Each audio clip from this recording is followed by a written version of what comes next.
Hi everyone and welcome to today's world affairs. और आज का जो हमारा टॉपिक है, बेसिकली आप सबको पता होगा कि जो बेसिकली कनाडा का मिलिट्री वेबसाइट है उसको हैक कर लिया गया और ऐसा बताया गया कि ये प्रो इंडिया के द्वारा ये वेबसाइट को हैक किया गया है। यहाँ आप देख सकते हैं, pro India hacker group claims responsibility for cyber attack on Canadian forces website. यहाँ तक कि कनाडा ने ये भी बोला कि उनका जो पार्लियामेंट का वेबसाइट है उसको भी हैक कर लिया गया है। और भारत ने दरअसल आपको बता दें हम कि ये जिम्मेवारी ली है, जो भारत एक्चुअली गवर्नमेंट एजेंसीज ने जिम्मेदारी नहीं ली है, भारत में जो हमारे लोग हैं उन्होंने इस काम को करके दिखाया है। तो आप समझ लीजिए कि तो हमारे लोगों ने ये दिखाया है, सिर्फ एक डेमो कि हम कितना कुछ कर सकते हैं। अगर गवर्नमेंट का इन्वॉल्वमेंट होगा तब तो बहुत बड़ी बात है। तो कनाडा को जो ये लग रहा है कि कहीं ना कहीं वो अभी भी एक नॉर्थ अमेरिकन कंट्री है, तो इस वजह से यूएसए का उनका साथ होगा, बहुत सारी बातें होंगी जिसके लिए वो मतलब नॉर्मल कुछ भी बात नहीं हुआ था उसके बावजूद जो वो आरोप लगाते चले गए, रिलेशंस को वर्स्ट पे लेकर के आ गए जस्टिन ट्रूडो। और आज आप देखोगे तो कनाडा इतना बड़ा दुश्मन हो चुका है कि शायद पाकिस्तान से भी मतलब वो सबसे बड़ा दुश्मन हो चुका है। भारतीय भी अब पसंद नहीं कर रहे हैं कनाडा के लिए। और लॉन्ग टर्म में आपको हम बता दें, जो एजुकेशन है, बहुत सारे बच्चे भारत से कनाडा में जाते हैं पढ़ने के लिए। जो व्यापार है, 10 बिलियन यूएस डॉलर्स का व्यापार है, जिसमें से 6 बिलियन भारत का है, यानी कि हम सरप्लस में है। कनाडा का सिर्फ 4 बिलियन ही है। तो अपने आप में ये भी इंपैक्ट हो रहा है, जिसके वजह से फ्री ट्रेड एग्रीमेंट भी हम साइन नहीं कर सके हैं।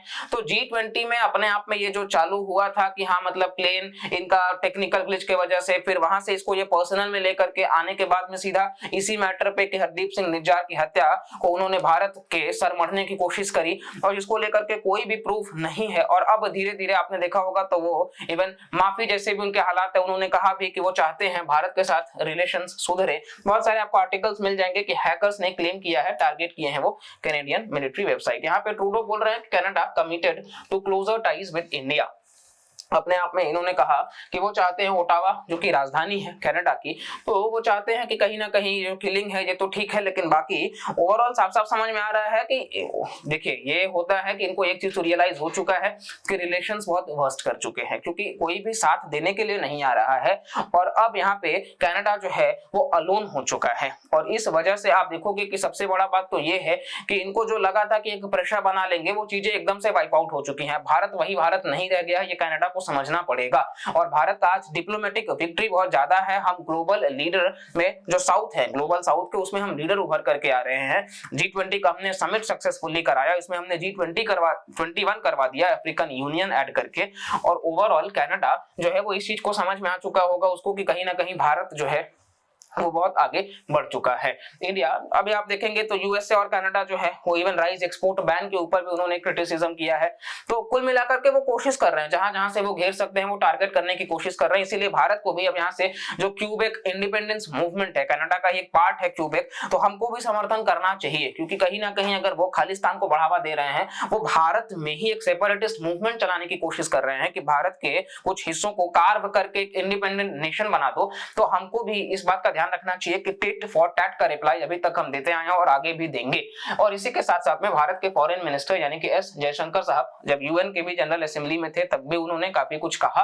और इसी साथ में उन्होंने कहा कि बेसिकली कनाडा के मुद्दे पर भी उन्होंने यूएसए से बात किया है। और ओवरऑल साफ साफ भारत का आपको स्टैंड शुरू से ही समझ में आया होगा कि भारत ने इस चीज को कहा है कि आप पहले प्रूफ लाइए, ऐसे कुछ भी बात करने की बेबुनियादी जरूरत नहीं है। कनाडा असैसिनेशन जो है वो स्पार्क ला दिया है rare consensus in India polarised politics and media. Bharat में ये हाल हो चुका है कि कनाडा को लेकर के किस प्रकार से जस्टिन ट्रूडो के पोस्टर्स को बर्न किया जा रहा है। बाकी आप देखोगे तो कनाडा के फ्लैग को इस प्रकार से मतलब ट्रीट किया जा रहा है। तो कुल मिलाकर के यहाँ पे भारत और कनाडा का जो बायलैटरल रिलेशनशिप था उसको भी ट्रूडो कहीं ना कहीं वर्स्ट कर चुके हैं, डाउन कर चुके हैं। और इसके बाद आप देखोगे बॉटम पे ला चुके हैं। और इसके वजह से आपको देखने को मिल जाएगा कि अपने आप में ये समझ में हम बहुत बार वीडियोस में अपने बता चुके हैं कि ट्रूडो क्यों समर्थन कर रहे हैं खालिस्तान का, बिकॉज कि उनको आपको पता है कि पार्टी का समर्थन मिल रहा है सिख बेस्ड, और वो ओवरऑल एकदम शांत रह रहे हैं कि उनको कुछ बोलना ही नहीं है इस मुद्दे पर।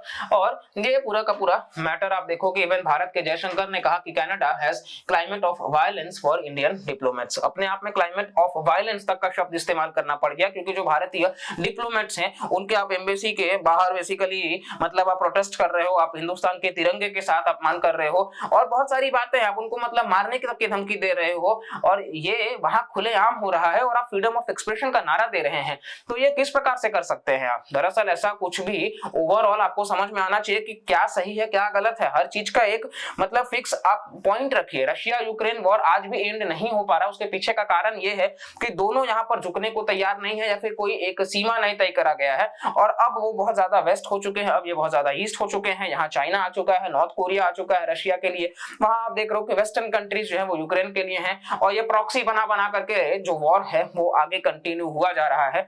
और यहाँ कनाडा जो है वो बेसिकली आपको देखने को मिल जाएगा कि एक अलग हवा में बह रहा है।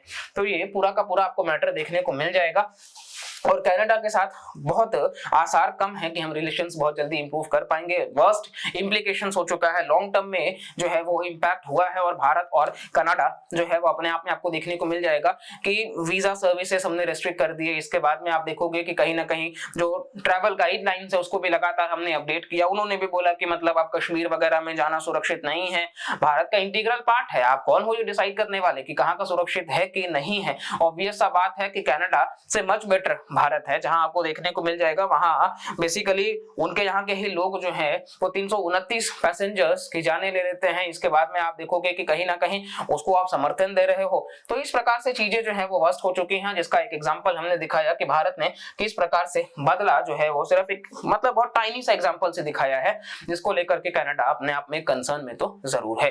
तो खैर ये वीडियो से सिर्फ इतना ही, बाकी भी चैनल पे आपको वीडियोस मिलते रहेंगे, तो प्लीज चैनल को सब्सक्राइब करके रखिएगा। वीडियोस पसंद आए तो लाइक करिएगा और कमेंट करके भी जरूर बताइएगा और आपके हिसाब से कोई भी वीडियो आप अगर चाहते हैं तो आप जरूर जुड़े रहिए चैनल से और कमेंट पर भी बता दीजिए, तो हम उसके ऊपर भी डिटेल्ड वीडियो लाएंगे। फॉर द टाइम बीइंग आपको चैनल से हेल्प मिल रहा है तो प्लीज बाकी लोगों को भी शेयर कर दीजिए। आपको एक सिर्फ शेयर से हमारा हेल्प हो जाएगा और आपका भी हमारा प्यार बना रहेगा। तो चलिए मिलते हैं अगले वीडियो में, तब तक के लिए bye bye, take care and जय हिंद।